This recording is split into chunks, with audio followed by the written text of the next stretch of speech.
Hi there, Meekachii here. It's the end of day 5, Booktube-a-thon 2017, and I did a ton of reading in the last 24 hours. I don't know how or why I'm losing my voice,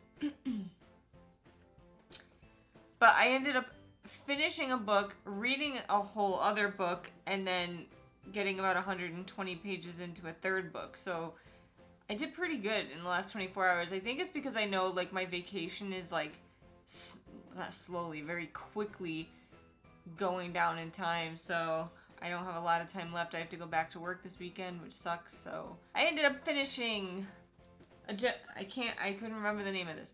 The Gentleman's Guide to Vice and Virtue by Mackenzie Lee. And in the end, I ended up really enjoying this. I gave it like a 4 out of 5. I think there was some good character development, and it was very action-packed, very adventurous. There was even some sort of like magical element to it. And I liked how in the back or at the end, the author like put a lot of like historical facts in it, so you could kind of reference what was real in the story and what wasn't. And I just really ended up enjoying it. I thought it was a great, adventurous, kind of romancy story, and yeah, 4 out of 5. Then I read Lucky in Love by Casey West, and this was my outdoor book, which was an adventure, let me tell you.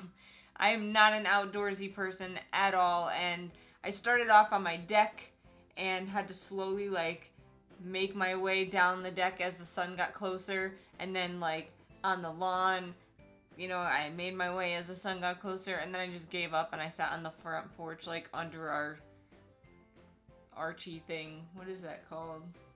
Under the porch? On the front porch. Oh, I don't know. It's got like a covering. The front porch? Yeah, but it's got like a covering over it. Yeah, the top of the front porch. I don't know.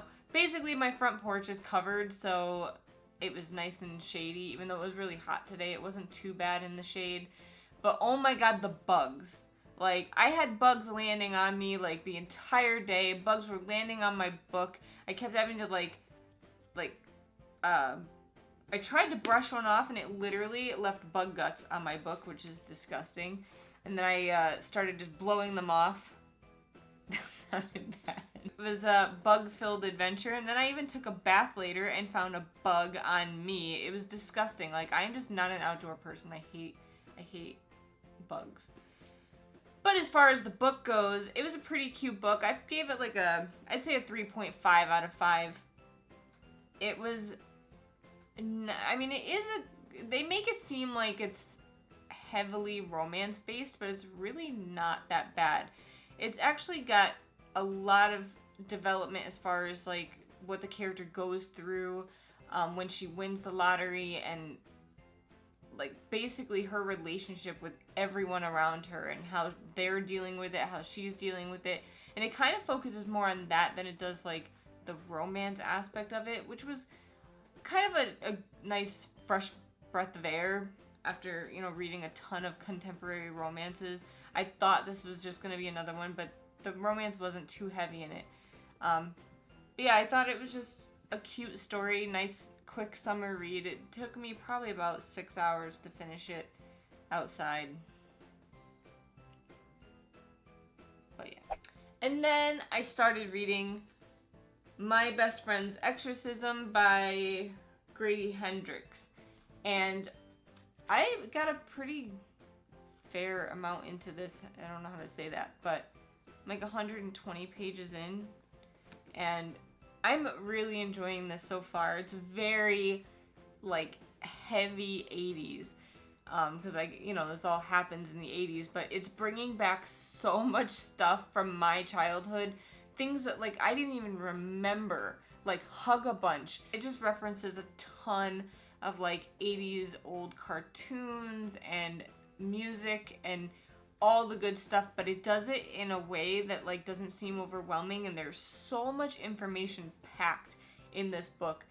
It's very well written so far. I'm really enjoying the way it's written, and it's just very packed with like so much 80s goodness. You know, I wasn't a teenager in the 80s, so I don't remember everything, but there are definitely pieces of my childhood in here that I remember, and it brings back so much as I'm reading it. But beside that, I really am enjoying the way the story's written, how the author, like, brings together the characters, and how there's just so much detail, but it's not in an overwhelming way. But I don't know how else to explain it, but I am really enjoying it so far, and it's just now starting to get, like, really creepy, and I'm pretty excited to read more. I basically have to finish this book by tomorrow, or by the end of the day tomorrow, to stay on track, and then I have to read the Juniper Lemons on Sunday.